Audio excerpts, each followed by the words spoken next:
Nagpadali yung kaso? Hindi po. Kaya nga po, katulad na sinabi ko nila, this movie is a celebration of the life of Mayor Halili. Pero pinakita namin dito yung assassination, siyempre.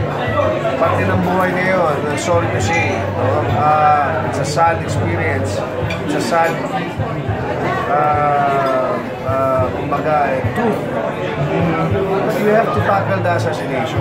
I mean, walang choice walang choice yun. Pero to solve, wala po talaga. I mean, pero hindi maialis na siyempre malapit na ang eleksyon. Siyempre may magdududa at magsasabi baka mamaya makatulong ito sa kandidatura ng bumalik kay Mayor. Alam nyo, kaya nga nag-usap-usap kami with, of course, Direk Cesar Soriano, na I think ipapalabas namin ito talaga after the election. Kasi yun nga mahirap na malaki ng kulay.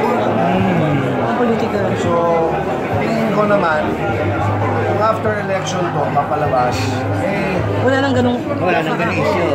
Wala nang issue. Napaga lang ang hindi premier. namin to napag-election. Okay, after election sa siya Ara, how are you? Ara, kamusta ka na? Ano pinagkakabalaan right now? Ano pinagkakabalaan bukas sa pelikula? Busy ako dun sa business. Yun pa rin. Tapos mga TBS, tomorrow may minute. Ganito nga so, medyo relax. Tapos mga konti-konting racket, mga stage engagement. Walang love life right now? Puro trabaho tayo? Puro trabaho. Love life yung hinahanap ng darating. Wow! Minsan din, kailangan mo hanapin. Ano, Ara? Kasi si Christine ngayon, balik na uli na trabaho eh. Oo. Anong feeling mo na balik trabaho uli ang kapatid mo? Busy. Are you happy for her na okay na siya ngayon? Anong support na binibigay mo? Kayo, uliin nyo na naman ako. Ayun, ako noon na lang yung parang santa ang dating sa'yo ni Deborah. Parang ikaw ang tagapagligtas niya. Actually, hindi ko nga pinagsasabi yun. Oo, siya mismo nagkwento sa amin doon sa lamay ni Marie. Pero talaga, si Chika Debs, marami siya talagang pinukwentuhan na ito sa Kuya Ipe. Nung nagkita ko ni Kuya Ipe, sabi ko salamat sa pagtulong mo. Hindi ko naman sinasabi. So, siguro ganun lang na napaproud lang siya. Talagang, Nagulat nga kami eh. Kasi sabi niya, ikaw mismo ang tumawag sa kanya, hindi naman daw kayo magkaibigan. kasi siya, parang pumunta sa taping yata, parang naiaalok yata, tapos hindi niya ako nabutan. Okay. And then I heard what happened to her, nung kinamusta ko siya, mawawalan na nga siya ng matitiran. Tapos sabi ko, meron akong extra na condo na plano kong ibenta yun. Pinalis ko yung nagre-rent doon kasi I'm planning to sell it para gawin na lang siyang cash at gawin ko ng business.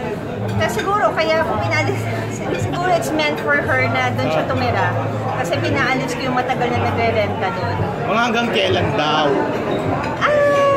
Sa akin naman, wala naman yun. 3 years na raw ng March 26 or 28, sabi niya. Hindi ko nga alam 3 years. Bilang na bilang. Pero hindi ko alam 3 years sa pala yun. Ganun kabilis ang panahon. Wala namang ang nakakatuwa naman kay Tita Debs, hindi siya abusada. Tsaka hindi nakakalimot yan mag-text ng mga wisdom, mga quotes tapos mga verses from the Bible, yun. Tapos, pag kakamustahin ko siya, kung okay pa siya, so, yun naman, nakaka-survive naman. Sana po bigyan niyo po siya ng trabaho. Lagi ko rin siyang, inaano sa mga EP, baka kailangan niyo ng artista pa sa mga shows niyo. Sana po nila si Tita Deborah kasi nagbago na naman siya, di ba?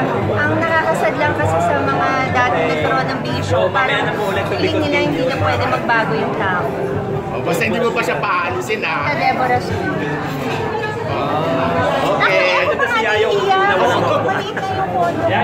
Sabi ko sa kanya, Tito, okay lang ba? Okay. Continued po later. Kakain mo na pala.